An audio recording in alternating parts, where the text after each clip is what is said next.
Continuamos com o programa Eclésia dessa noite falando sobre a Batalha de Lepanto, um episódio do século XVI que ressalta a importância do rosário, a eficácia do rosário e da intercessão da Virgem Maria no auxílio aos cristãos.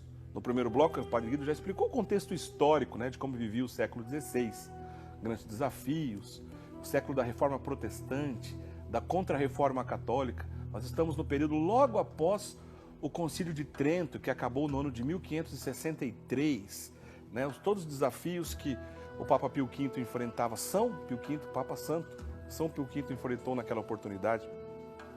Os reinados cristãos, divididos também por muitas questões políticas, comerciais e tudo mais. E do outro lado, um exército muçulmano, dos turcos muçulmanos, estavam organizados, bem estruturados, para invadir Roma, quem sabe até tomar os lugares santos, e eles estavam contando vitória antes da hora, Padre Guido, é fato mesmo, o exército dos turcos otomanos estavam contando vitórias, eles acharam que essa batalha já estava ganha? Sim, porque a estrutura da frota deles era perfeita, digamos assim, super bem organizada, e depois, sempre na história, os turcos se destacaram exatamente pelo exercício militar na água. Portanto, eles sabiam que, mesmo juntando a frota dos navios de Veneza, do Papa, da Espanha e também da República de Gênova, digamos assim, já sabiam que não ganhariam, porque não tinham como número, inclusive... O contingente era menor. Era bem menor, e depois o preparo que os turcos tinham superava, em todo o sentido, o preparo militar, digamos assim, a boa vontade da frota cristã. O Papa convocou o Marco Antônio Colonna, para liderar a organização, vamos dizer assim, das frotas cristãs. E ele, inclusive, naquela oportunidade, deu uma bandeira, para que fosse conduzido, uma espécie de estandarte. Mas tem uma curiosidade nesse estandarte, Padre Guido. Muito bem, inclusive se encontra, pode notar, fazendo uma pesquisa pela internet, é cheia de símbolos, aquela bandeira. É um tecido de seda vermelha com a imagem de Jesus na cruz. Olha, uma bandeira com o crucifixo. Depois, com o brasão do Papa Pio V, uma imagem de São Pedro e uma frase latina histórica, Diácono Érico. Qual frase, Padre Guido? A frase in hoc signo vinces.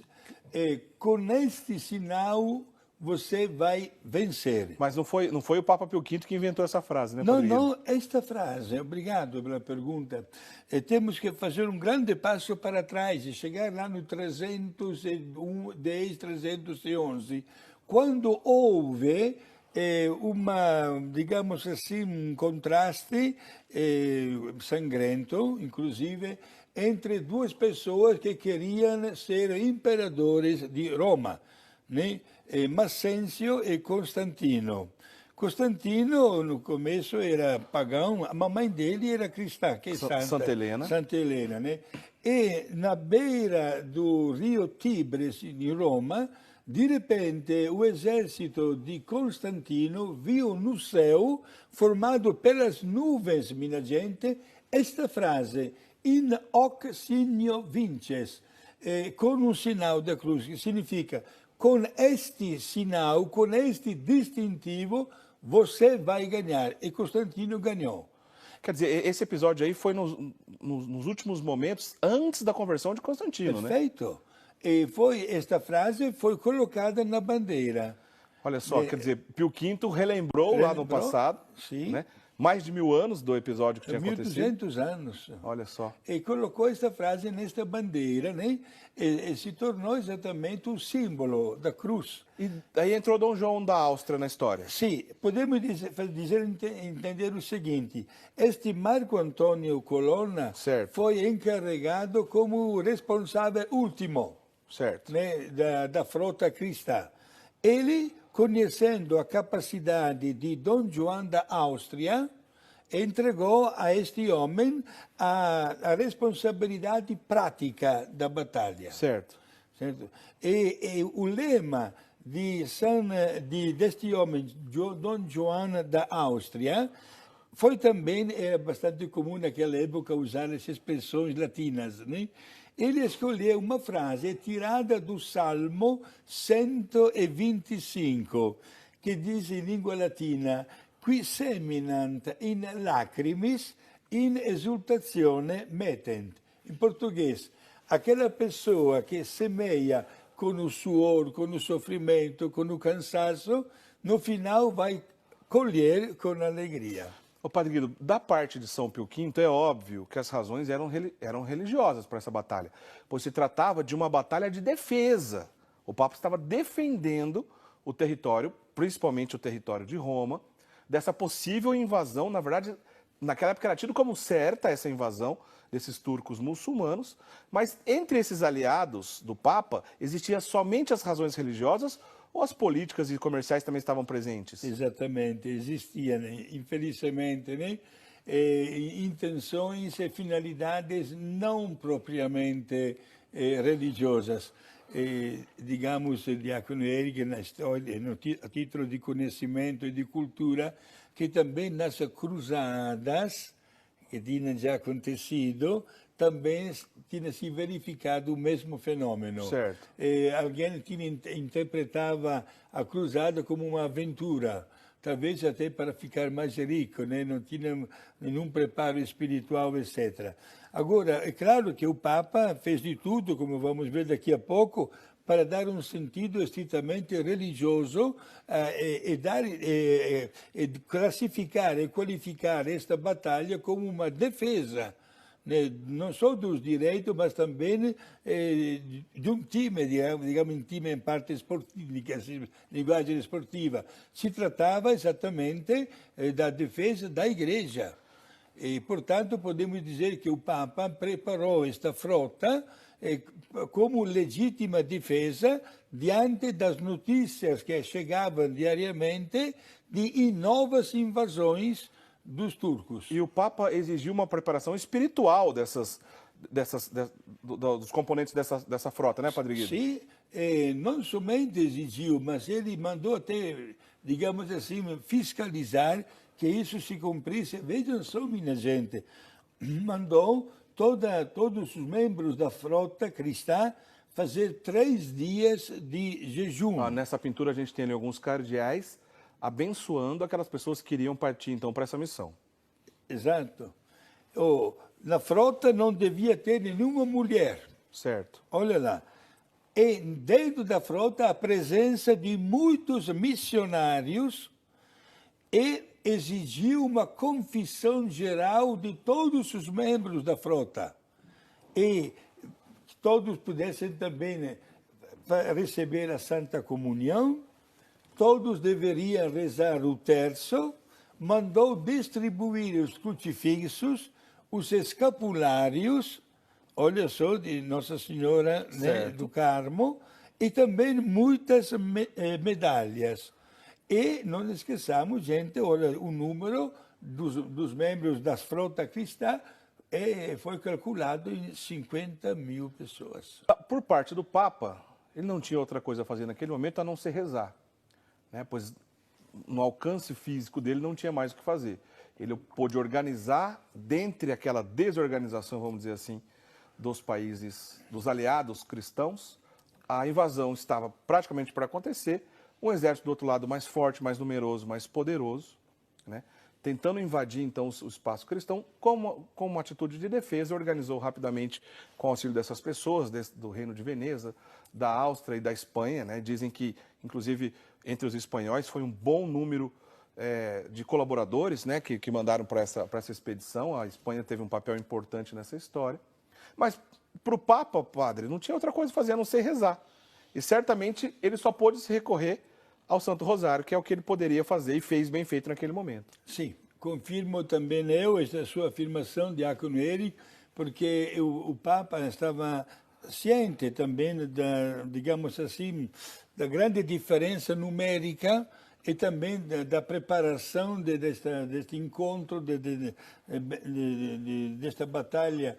E ele apelou para Nossa Senhora. Justamente nesse dia 7 de outubro de 1571, essa frota cristã, num número bem menor que o outro lado, com todas essas dificuldades, imagina a preocupação do Papa, que não era pequena, recorreu ao rosário. Qual foi o grande sinal, Padre Guido, que do céu começou a mudar essa história? Começou a mudar e começou até a criar um corre-corre para cá e para lá. Porque, de repente, todos, dezenas de milhares de soldados, né, turcos ou até cristãos, viram no céu uma imagem enorme de uma grande senhora. Nós temos uma pintura ilustrando bem isso. Quer dizer que Nossa Senhora, de maneira mística, apareceu sobre... As águas de Lepanto, exato. Foi, nunca os turcos tinham visto uma imagem, era uma imagem de Nossa Senhora, né? E começou uma confusão, um medo, e começaram a fugir. E naquele momento, exatamente, a frota cristã enfrentou com muito mais força ainda, notando na presença de Maria uma proteção, como, digamos assim, um verdadeiro sinal da vitória. Com isso, os cristãos conseguiram impedir o avanço daquelas pessoas que queriam tomar Roma e os outros lugares santos? Sim, graças a Deus e a Nossa Senhora.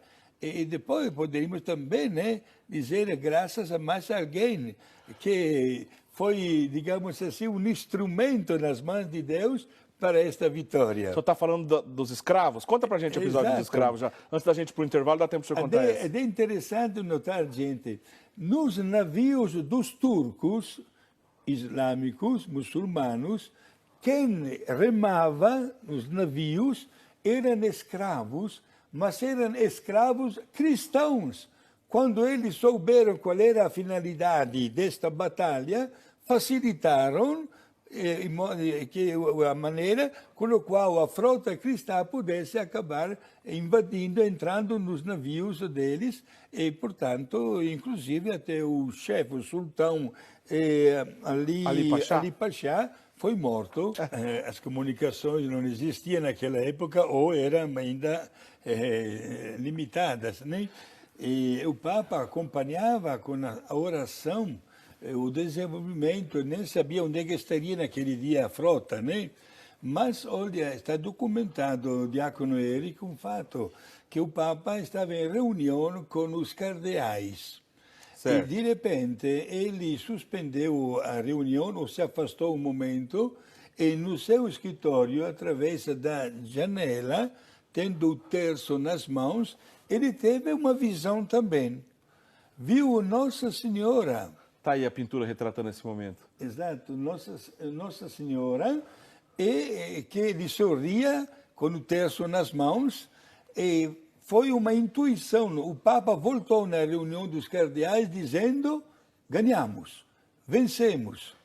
Foi como uma intuição. Quer dizer, ele estava lá reunido com os cardeais, tratando do dia a dia, governando a igreja, saiu para rezar um terço, viu essa visão de Nossa Senhora, e tem um pormenor, né? Parece que a imagem de Nossa Senhora que foi apresentada, vamos dizer assim, de maneira mística ao Papa, é Nossa Senhora Auxiliadora, não é, Padre Guido? Nossa Senhora Auxiliadora.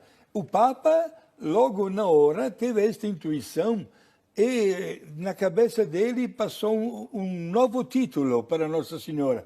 Chamou de Nossa Senhora da Vitória. A princípio ele atribuiu esse nome Nossa Senhora da Vitória, Exato. por causa da vitória que tinha acabado de acontecer. Que aconteceu, mas olha, era somente uma intuição, digamos assim. Oficialmente a informação não tinha chegado ainda. Não tinha chegado, foi mais de 20 dias depois que chegou um membro da República de Veneza para dar a notícia oficial ao Papa da vitória da frota cristã contra a frota dos turcos muçulmanos, né?